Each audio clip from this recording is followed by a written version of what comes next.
I know you can hide your appearance, but trespassing on restricted family grounds is still a bold move. Don't worry, I won't take too much time. I was a child when I first visited the Grand Theater.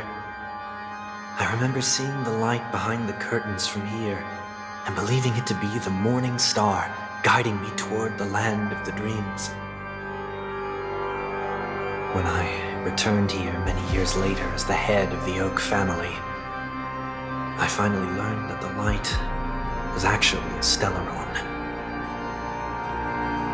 Now that you've returned to the stage, what are you planning to do? Prepare for my departure.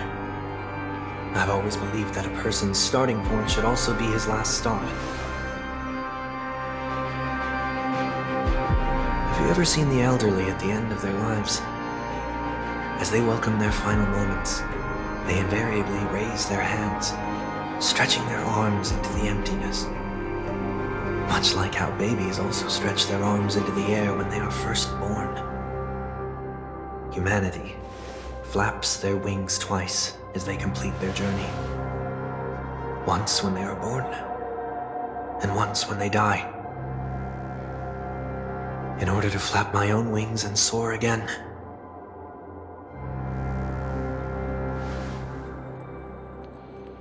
I will say goodbye, here, to the me of yesterday.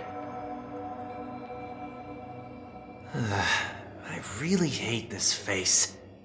My expressions feel so dull and lifeless.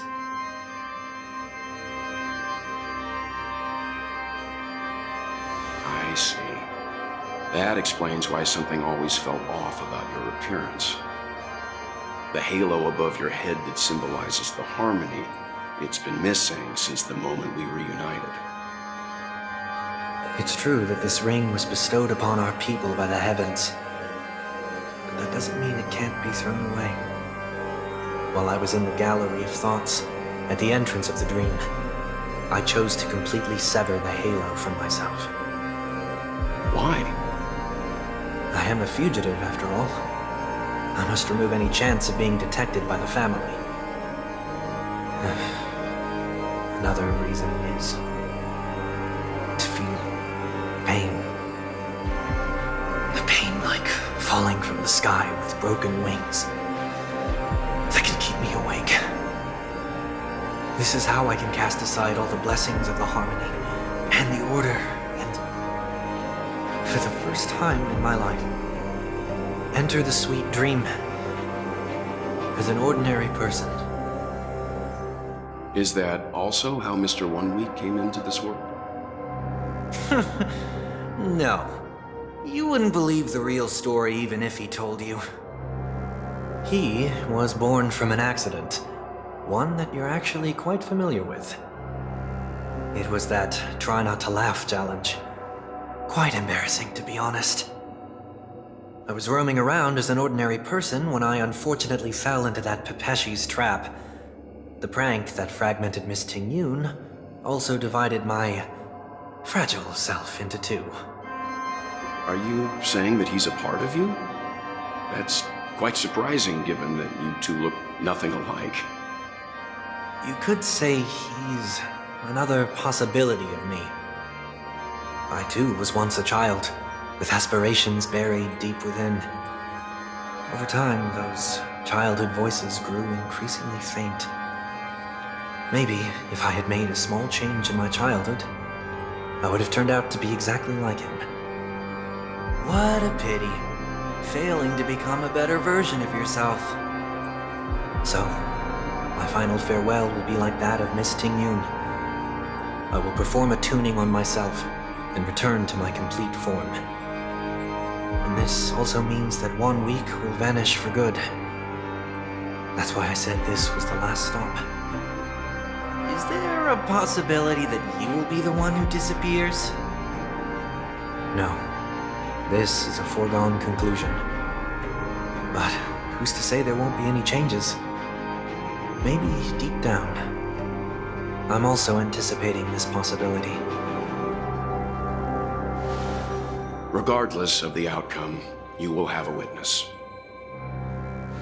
I'll be waiting for you in the audience. Much appreciated.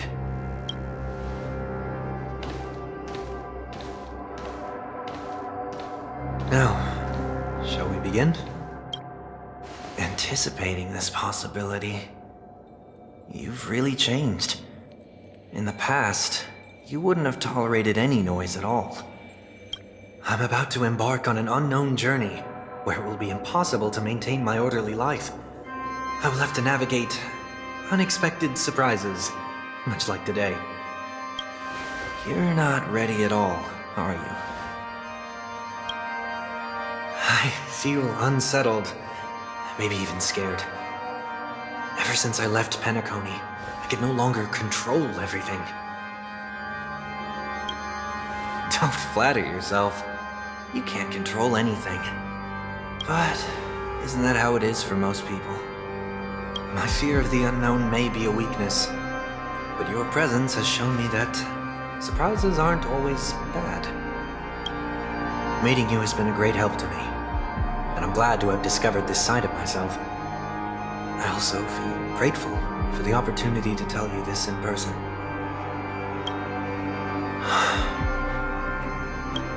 I truly dislike you. What?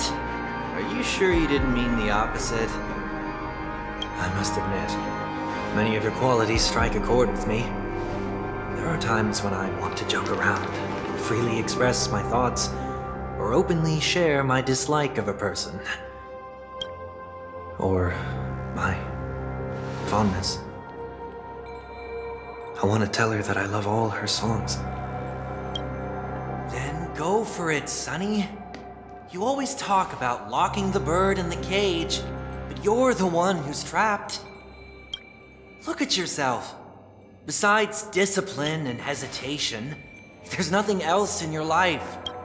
If you continue living like a slab of marble, you'll break into pieces when you fall. But I won't become like you. I simply can't. I dislike people who are frivolous. It makes me uncomfortable to even emulate them. If I fail, I will still uphold my principles, such as decorum and stateliness. As for the harmony, my stance remains the same. Whether it's you or the paths, if what I once doubted, or even opposed, becomes the force I must rely on in the future, and this time, my true heart will guide the tuning. I'll leave it to you. What is this? Leaving your fate entirely up to a coin flip? This isn't like you at all. Did you lose your mind after being run over by the Express? Or were you possessed by that IPC gambler? Failure is always the best teacher. To save more lives, you must first understand what they live for and what they die for. The best way to achieve this is through personal experience. You see? I'm already starting to make changes. Whether it's us merging or one of us disappearing, I'll leave the tuning to fate, and see if I can embrace all that I detest.